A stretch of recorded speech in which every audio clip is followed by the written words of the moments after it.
আসলে সমস্যাটা কি বুঝি না। কোথায় আমেরিকা, কোথায় ইরান, আর কোথায় ইসরায়েল?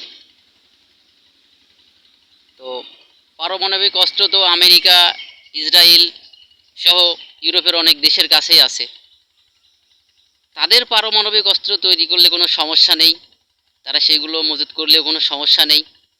ইরান মজুত করলেই সমস্যা, নিরাপত্তার সমস্যা।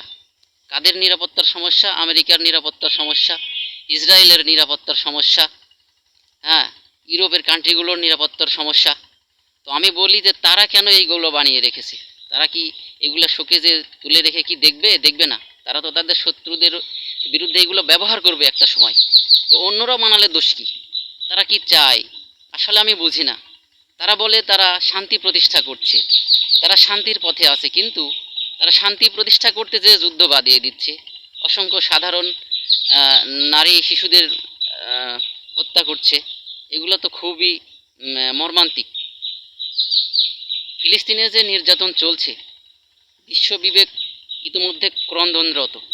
কিন্তু পরাশক্তিগুলোর মধ্যে ইউরোপিয়ান কিছু দেশ সহ আমেরিকা, তারা কি চায়?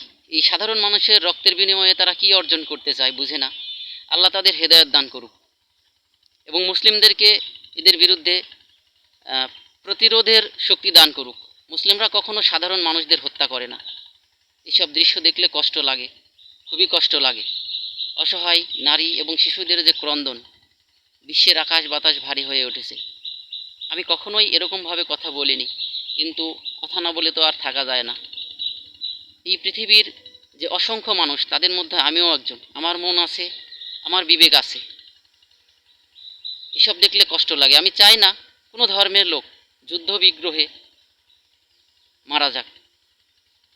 পৃথিবীতে শান্তি ফিরুক, পৃথিবীর সবাই শান্তিতে থাক, এই কামনাই করি মহান আল্লাহর কাছে।